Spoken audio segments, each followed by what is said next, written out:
নমস্কার, সবাই কেমন আছেন? সুপ্রিয়ার নতুন একটি ব্লগে আপনাদের অনেক অনেক স্বাগত। আজ মঙ্গলবার, রাত এখন 11:15 মতন বাজে। সবে ফিরেছি ডিউটি থেকে আর হাজবেন্ড দোকান থেকে, তো দুজনেই একসাথে আসি। এখন বানাচ্ছি পৌষ সংক্রান্তির পিঠে।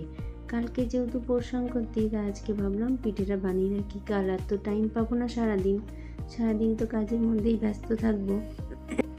তাই দুজনে মিলে ঠিক করেছি যে আজকে রাতেই সব পিঠে বানিয়ে রেখে দেব।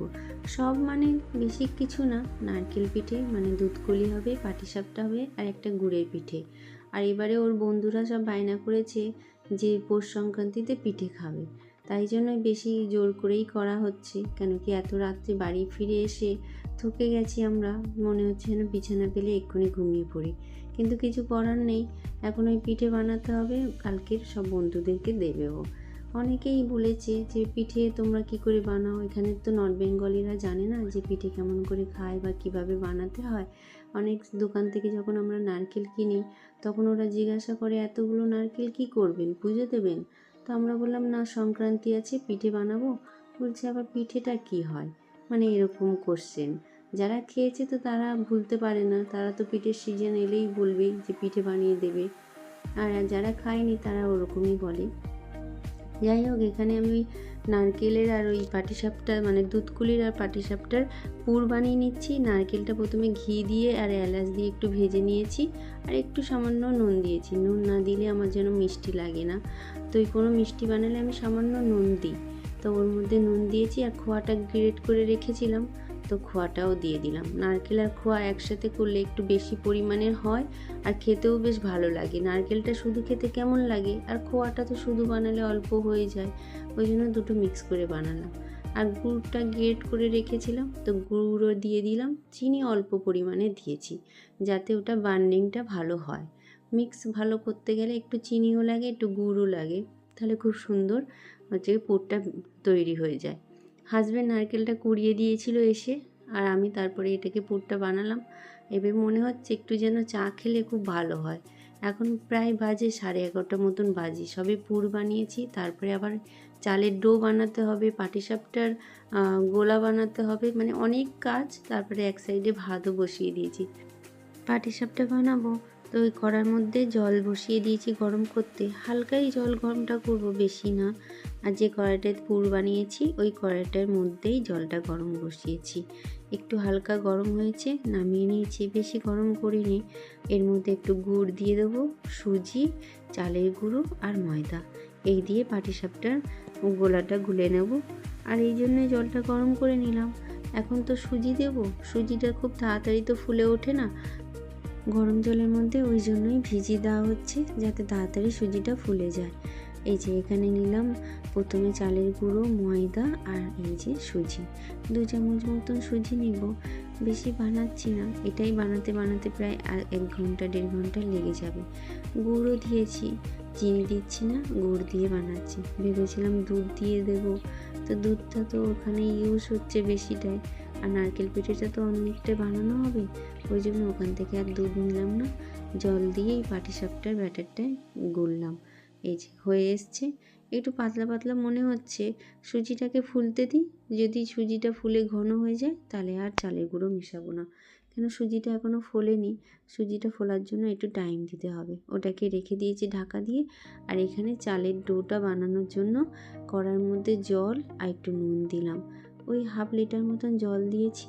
এটা বেশ ভালো মতন ফুটে গেলে তারপরে চালের গুঁড়ো দিয়ে ভালো করে মেখে আর একটুখানি চাপা দিয়ে রাখলে বেশ সুন্দর ওটা হচ্ছে গিয়ে জলটা টেনে নেয় চালের গুঁড়ো। এই যে হাজব্যান্ডও দাঁড়িয়ে রয়েছে কতক্ষণ যে আমি আটার ডোটা মেখে দেব, আর তারপরে ও বসে পড়বে পিঠে বানাতে, আর আমি এদিকে বানাবো পাটিসাপটা। কেন দুজনে হাত না লাগালে আজকের আর হয়ে উঠবে না পুরো পিঠে বানিয়ে, দুজনকেই হাত লাগাতে হবে, তাহলে যদি পিঠেটা হয়ে যায়। ও বলল আমি অনেকটা মা তোমার হেল্প করে দেব, তুমি বানাতে থাকো ওদিকে, আমি এদিকে বানিয়ে দেবো। আর নারকেল পিঠেটা তো অনেক ধৈর্য ধরে বানাতে হয়, টাইমও লাগে, বেশ ডিজাইন করে করে সুন্দর করেও বানায়ও সুন্দর। নারকেল পিঠেটা দেখতেও ভালো লাগে।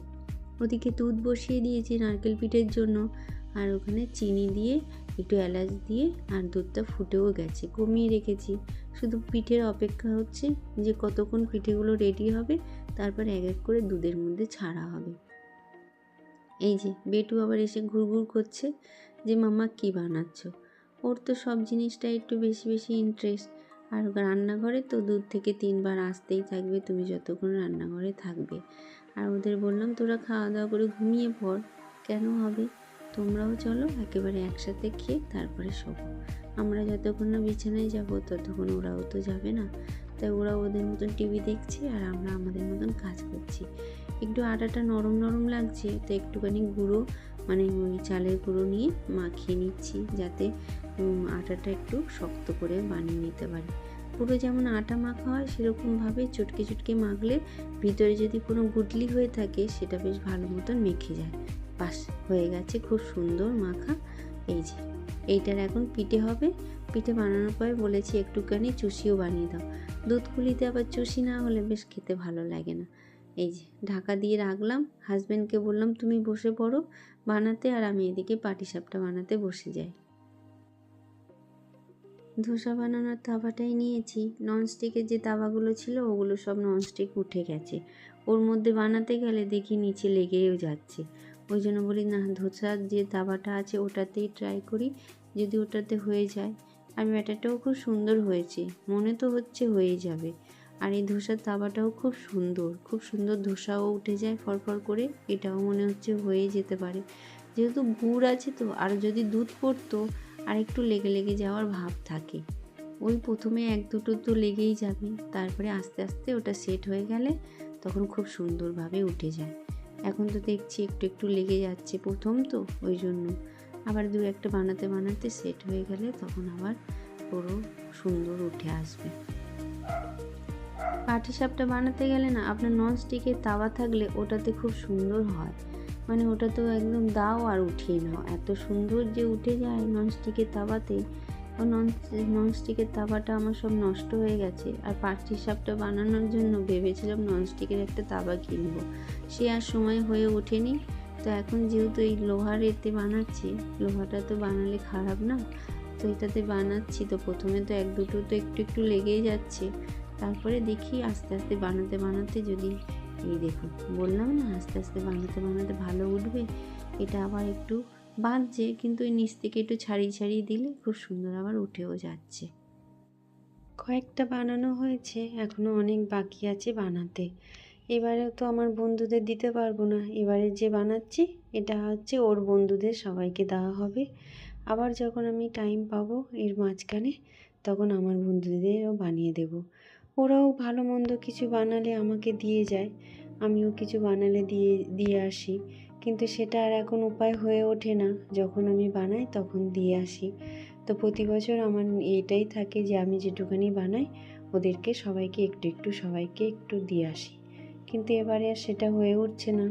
ওর বন্ধুরা যেহেতু বায়না করলো যে আমাদেরও পিঠে খাওয়াতে হবে, তাই প্রথমবারে যে পিঠেটা বানাচ্ছি ওর বন্ধুদেরকে দেব। আবার যদি টাইম পাই তারপরে আমার বান্ধবীদের সবাইকে দিয়ে আসবো একটু একটু করে। এখন সময় করেই উঠতে পারি না যে সবাইকে বাড়িতে ডাকবো, একটা আনন্দ করব, সবাই মিলে খাওয়া দাওয়া করব, সেটা আর হয়ে ওঠে না। আগে অনেকটা সময় টাইম পেতাম, বাড়িতে অনেকেই আসতো, এসে খাওয়া দাওয়া হতো, বা বিকেল টাইমটা সবাই ঘুরতে আসতো। সেই জিনিসটা এখন বন্ধ হয়ে গেছে, যেহেতু আমি বাড়িতে থাকি না। এই দেখুন এদিকে আবার হাজব্যান্ড অনেকগুলো পিঠে বানিয়েও ফেলেছে। কি সুন্দর দেখুন ডিজাইন করে, দারুণ ডিজাইন করতে পারে। ছোটো থেকে নাকি ও মায়ের সাথে হেল্প করতো পিঠে বানাতে, তো সেই গুণটা এখনও রয়ে গেছে। তো এখন কাজে দিচ্ছে আমার হেল্প করতে। যখনই পিঠে বানাই ওকে বলি নারকেল পিঠেগুলো তুমি বানিয়ে দাও, খুব সুন্দর ডিজাইনও করে। এদিকে আমার পাটিসাপটাও কিছুটা হয়ে এসছে। দুধটা আবার বসিয়ে দিলাম, মাঝখানে বন্ধ করে দিয়েছিলাম, দুধটা ফুটে গেছিলো। এখন দুধকুলিগুলো সব হয়ে গেছে, একটা একটা করে সব দুধের মধ্যে দিয়ে দিই। আগে থেকে চিনি আর এলাচ দিয়ে দুধটাকে ফুটিয়ে রেখেছিলাম। এবার এক এক করে এই দুধকুলিগুলো সব দিয়ে দিচ্ছি দুধের মধ্যে। ফুটে গেলে ওগুলো ভেসে উঠলে তার মানে পিঠে হয়ে গেছে রেডি। এর মধ্যে গুড় দেব লাস্টে নামানোর সময়। গুড়টা বেশি দিচ্ছি না, কেন কি দুধ ফেটে যায় না বেশি গুড় পড়লে, ওই জন্য কিছুটা চিনি কিছুটা গুড় দিয়েই বানাচ্ছি। গুড়টা দিলে কালারটাও সুন্দর আসে, দেখতেও সুন্দর লাগে, খেতেও দারুণ লাগে। এই যে কতগুলো চুষি কেটে দিতে বলেছিলাম, পুর অনেকটা বেঁচে রয়েছে, কিন্তু আমার এই দুধকুলির মধ্যে চুষি দিলে বেশ লাগে খেতে, ওই জন্যই বললাম দুধকুলির মধ্যে কিছুটা চুষি কেটে দাও। একদিনকে ইচ্ছে আছে 1 কিলো মতন দুধ নিয়ে এসে শুধু চুষির পায়েস করার। দারুণ লাগে চুষির পায়েসটা। এর চেয়ে একটু ছোটো ছোটো চুষিটা কাটতে হবে, আর একদম সরু সরু, ওটা বেশ খেতে ভালো লাগে। এখানে এই যে নারকেলের পুরটা বানিয়েছিলাম না, খোয়া আছে, তো ওর মধ্যে একটু দিয়ে দিলে না গাঢ়ও হবে আর খেতে দারুণ হয়। যে দুধটা থাকে কলির, দুধটার টেস্টটা বেড়ে যায় আর খেতে দুর্দান্ত হয়। ব্যাস দুধগুলি রেডি। দেখুন দুধের উপরে কি সুন্দর নারকেল পিঠেগুলো ভেসে উঠেছে। গ্যাস অফ করে দিয়েছি, উপর দিয়ে একটু গুড় ছড়িয়ে দিলাম। এই গুড়টা মেল্ট হতে থাক, আর আস্তে আস্তে এটা হচ্ছে কি মিশে গেলে খুব সুন্দর খেতেও লাগবে, গন্ধও কি সুন্দর বার হচ্ছে। ব্যাস এটাকে এইভাবে ছেড়ে রাখি, হালকা ঠান্ডা হতে থাক। আর ওইদিকে হাজব্যান্ড ডিম ভাজা শুরু করে দিয়েছে। প্রচণ্ড খিদে পেয়ে গেছে, সবাই মিলে এখন খেতে বসবো। আর ডাল বানিয়েছি, ডিম ভাজা আর একটুখানি আলু সিদ্ধ, এই দিয়ে রাতের খাবার সেরে আমি গুড় পিঠে বানাতে বসে গেছি। গুড় পিঠেটা খাওয়ার আগেই বানিয়ে রেখেছিলাম, মানে ওই ডোটা। এখন এই পিঠেগুলো বানিয়ে বানিয়ে তেলে ভাজবো। এটা বেশিক্ষণ লাগে না বানাতে, এটা এই মাখতেই টাইম লাগে। সুজিটাকে একটুখানি ভেজে নিয়েছি ঘি দিয়ে, তারপরে সুজিটা একটু জল দিয়ে ফুটিয়ে ওটাকে রেডি করে নিয়েছি। ওর মধ্যে চালের গুঁড়ো আর গুড় দিয়ে বেশ ভালো করে মেখেছি। এটা ঝাড়খণ্ডের বেশ ফেমাস একটা পিঠে, গুড় পিঠে বলে। তো এখানে শুধু চাল দিয়ে বানায়, চাল আর গুড় দিয়ে। তা আমি চালের সাথে সাথে একটুখানি সুজি দিই যাতে একটু নরম হয় আর খেতেও ভালো লাগে। শুধু চাল দিয়ে বানালে গলাটা না শুকিয়ে আসে, এই পিঠেটা একটা খেলে তারপরে গলাটা যেন শুকিয়ে আসে আর প্রচণ্ড অম্বলও হয়। আমি ওই জন্য একটু সুজি মিক্স করে আর এটা বানাই। খেতে দুর্দান্ত হয়, নরমও হয়, সফটও হয়। আর আমার ননদের খুব ফেভারিট এই পিঠেটা। আমার ননদ খেতে ভালোবাসতো বলে ওর বান্ধবী এই পিঠে বানালেই ওকে এসে দিয়ে যেত। তো তার মধ্যে আমিও ভাগ বসাতাম।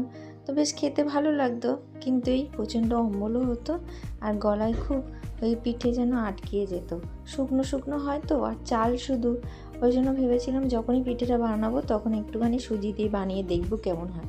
তো এই নিয়ে আমি 2-3 বার এই সুজি দিয়ে বানিয়েছি, বেশ খেতে হয়। এই যে কয়েকটা বানানো হয়ে গেছে, সবগুলো আজকে বানালাম না, আটাটা রেখে নিয়েছি আর কালকে আবার বানাবো। কিছুটা বানিয়েছি সবার দেওয়ার জন্য। এই যে পিঠে রেডি হয়েছে, অনেক রাত হয়েছে, এবারে ঘুমাই গিয়ে, না তো সকালে উঠতে পারবো না। আবার এই যে কালকের সকালে থালা ভরে পিঠে সাজিয়ে হাজব্যান্ডকে এখন বললো দিতে, কেন সকালবেলা আমি উঠে ডিউটিতে চলে গেছি কাজে। তারপরে কাজ থেকে ফিরে এসে দুপুরে বলল সকাল থেকে আমরা কেউ পিঠে খাইনি, বা বেশ ভালো করে সুন্দর করে থালাটা সাজিয়ে এবার পিঠে খেতে দাও। সারাদিন পিঠে খাইনি আর পিঠের উপরে নজর। কালকে সবাই একটু একটু টেস্ট করেছি, কিন্তু হয় না বাসি পিঠেটার টেস্ট আলাদা। তো এখন এই যে দুধকুলি নিয়েছি, গুড় পিঠে, পাটিসাপটা, আর এটা চিড়ের মোয়া। সংক্রান্তিতে চিড়ের মোয়া, তিলকুট এইগুলো খাই সবাই। তো এখানে এসে আমরা এগুলো শিখেছি। তো এটা পুরোপুরি সব নিয়ে এসছে। মুড়ির মোয়াটা পাইনি, চিড়ের মোয়াটা পেয়েছে। এখন তো মুড়ির মোয়া চিড়ের মোয়া এত বিক্রি হয় যে মার্কেটে আর নেই, সব শেষ। তিলকুটটা ভেঙে গেছে। এই যে সব কিছু সাজিয়ে এবার হাজব্যান্ডকে দেওয়া হবে, ও এখন এই বসে বসে এগুলো খেতে থাকবে। তাহলে চলুন ভিডিওটা এখানেই শেষ করি। সবাই ভালো থাকবেন, সুস্থ থাকবেন, নিজেদের খেয়াল রাখবেন। ভিডিওটা ভালো লাগলে অবশ্যই